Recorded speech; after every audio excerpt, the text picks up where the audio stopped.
Hello guys. I hope you have seen the previous video about RESTful API in Laravel. Subscribe to our channel to get notified about new tutorials. To test our API, we will need data. Yes, we could add it manually to the database, but that would be too time-consuming and simply annoying.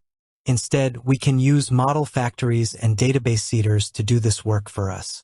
Database seeding is the initial process of adding data to the database.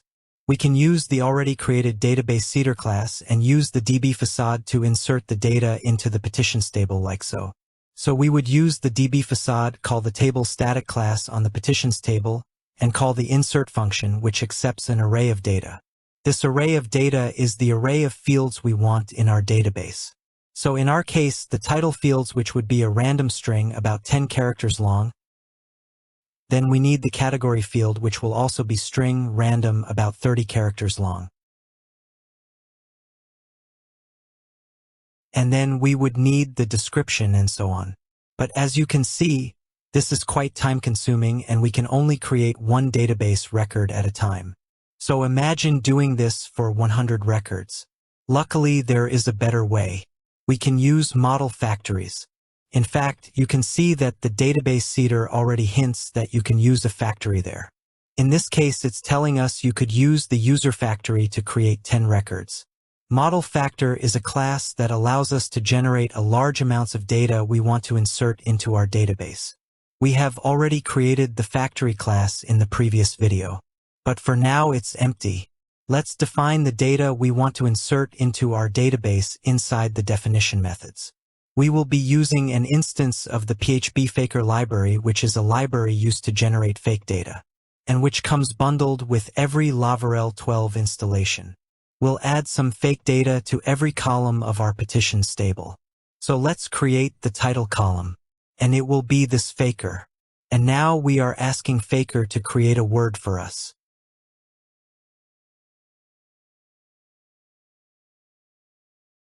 For the category, we will run this Faker again. And in this case, we will ask Faker to give us a text which is 50 characters long.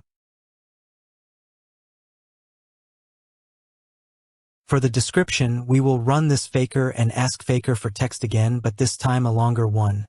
Let's say 200 characters long.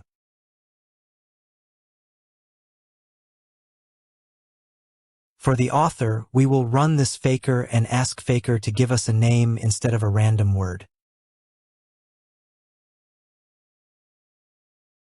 And for the signees, we will run this Faker and we will choose a number between, which is a lovely function.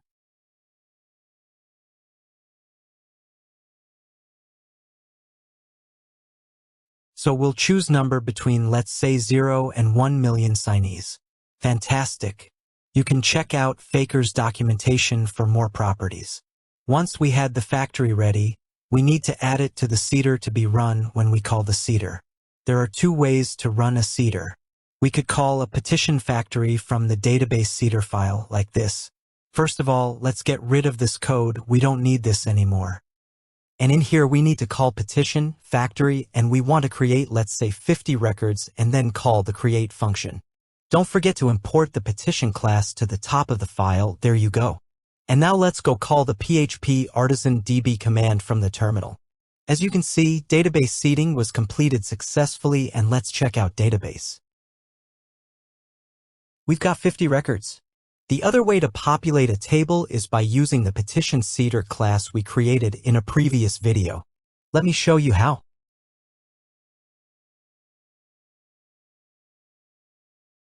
In here, we would call a petition factory stuffing methods.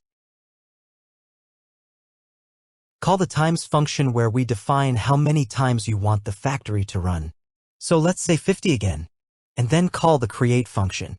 Let's not forget to import a petition class again, okay?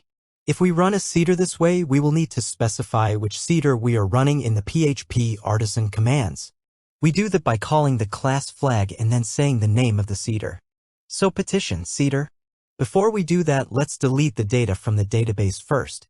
To do that, we will open a new query and run truncate table petitions. This will truncate the table.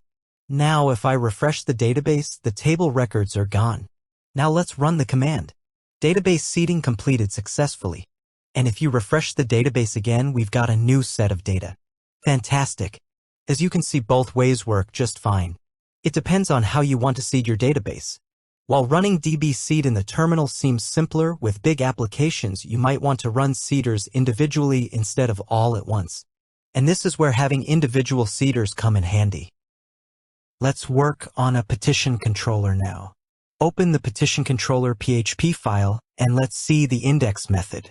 If we were building a web application, not an API, we would probably do something like this in our index methods. We would fetch all the petitions from the database and save it in the petition variable, and then pass them on to the view.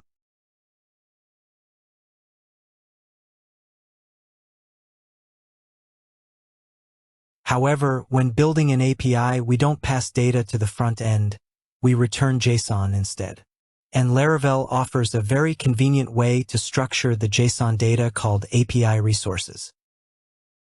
API resources are templates that define the structure of JSON data returned in the response.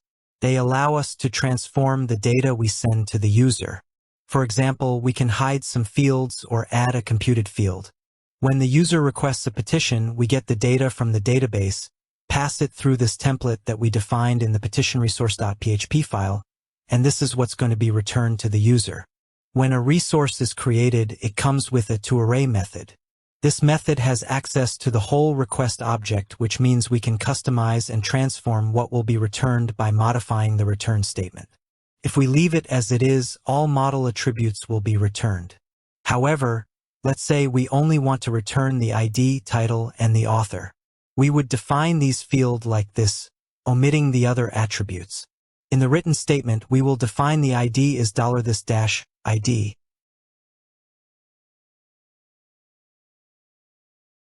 The title will be $this-title. And the author will be $this-author. When we are returning a list of resources, such as in the index method, we need to extend a collection resource instead. This has access to the already transformed data in the petitionresource.php file and returns a collection. We will modify the return statement again and wrap the collection in a data object. Data will be $this-collection. Now that we have prepared an API resource template, let's go back to our index method where we will list all resources, or in our case, petitions.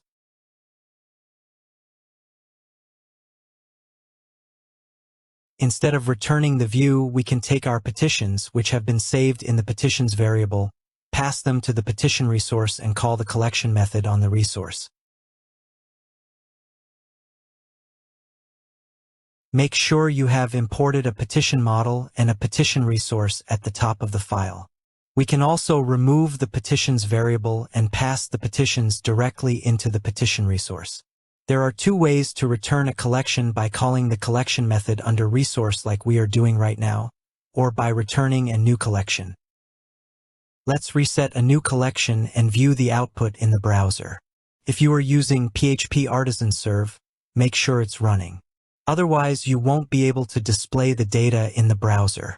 The URL is my localhost/API/petitions as we define in the api.php file.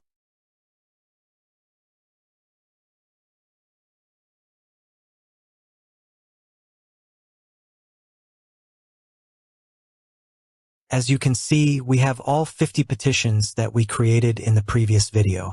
Notice that we are only seeing the ID, title, and author like we defined in the petitionsresource.php file, and the JSON is wrapped in the data object, which is really convenient. The reason for this is that sometimes we want to return other pieces of information along with the data, such as some custom headers, your API version, and so on. You can attach these extra pieces of data inside a toArray method on the petition collection like this. Let's go back to the petition collection file and let's add, for example, version, which could be 0.1.1, and the author, which will be me.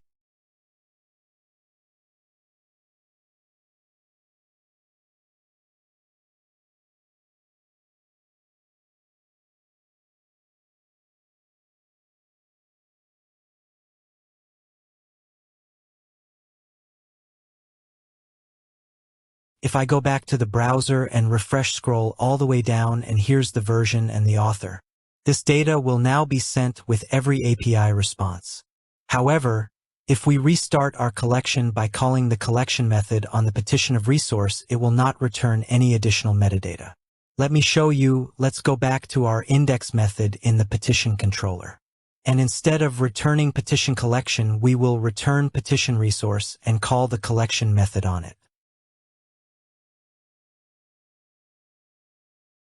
Let me save the file, go back to the browser and refresh. If I scroll all the way down, you can see that the metadata is no longer there. So keep this in mind when returning collection this way. As for this course, I'll stick to returning a new collection.